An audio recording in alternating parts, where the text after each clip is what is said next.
So today we're going to look at a thyroid gland examination and thyroid status assessment.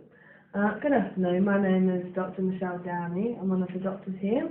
I've been asked today to examine the thyroid gland in your neck and to look at some other areas of the body that are affected by the thyroid gland. Is that okay with you? That's fine. Great.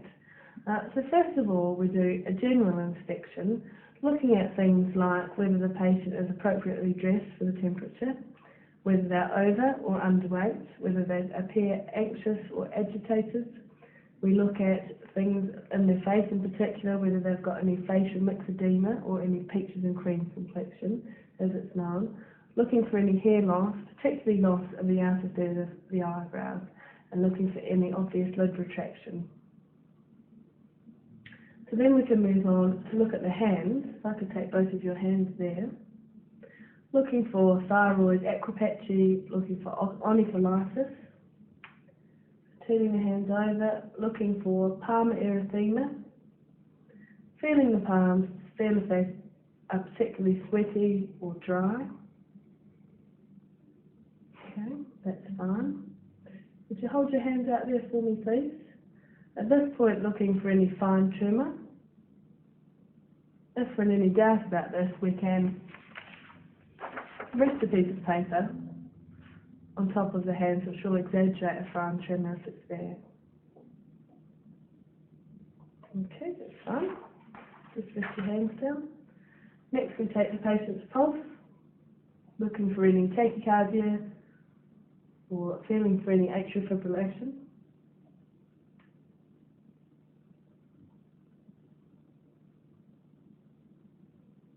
Okay, that's fine. And finally, we're going to inspect the neck from the front, looking front on for any obvious goiter or thyroid enlargement or any midline masses. And we can ask the patient to swallow some water while we watch this. You could take a sip of water and hold it in your mouth. And swallow for me. Okay, that's great. If you see or notice a mass in the midline, you can ask the patient to stick their tongue out. Should you stick your tongue out for me? Okay, that's great. If it's a thyroglossal cyst, it will move with the protrusion of the tongue. Okay, so that's all our inspection from in front of the patient. So now we'll move behind and continue our examination. So continuing the examination from behind the patient, we can palpate for the thyroid gland. Okay. And then again, ask our patient to take some water into his mouth and hold it there and swallow for me. Okay, feeling for any movement of the thyroid with swallowing. Alright. While we're there, also check for any cervical lymphadenopathy.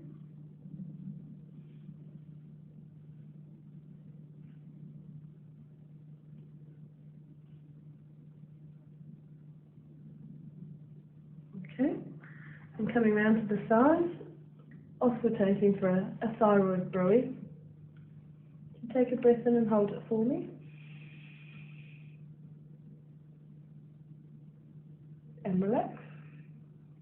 And same on the other side. Take a breath in and hold it. And relax. The final part of the thyroid gland examination, if you notice any enlargement, is to percuss for any retrosternal extension.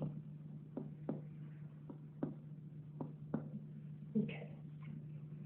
Once we're finished doing that, we can start examining for any eye signs, looking over the top of the patient for any proptosis or exophthalmos, any protrusion of the eye beyond that supraorbital margin, and again from the sides. Okay. Then we need to move back to the front of our patient again to complete our examination of the eye signs. So now we move on to examine for any ophthalmoplegia. So you could follow my finger with your eyes and tell me if you see double at any time.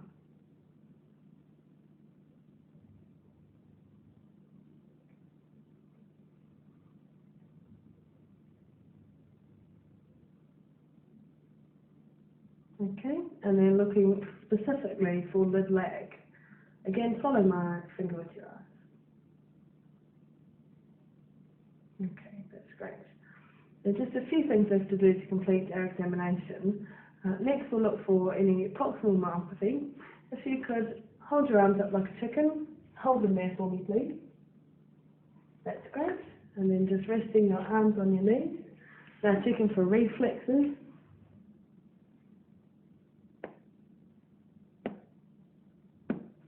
And go the other side. Okay. And the last thing left to do is to look for any pretibial mixed edema. When you're looking for pretibial mixed edema in the shins, you should also check the patellar reflexes in the knee and screen for proximal myopathy in the lower limbs by asking the patient to stand without the assistance of their arms. And that completes our examination.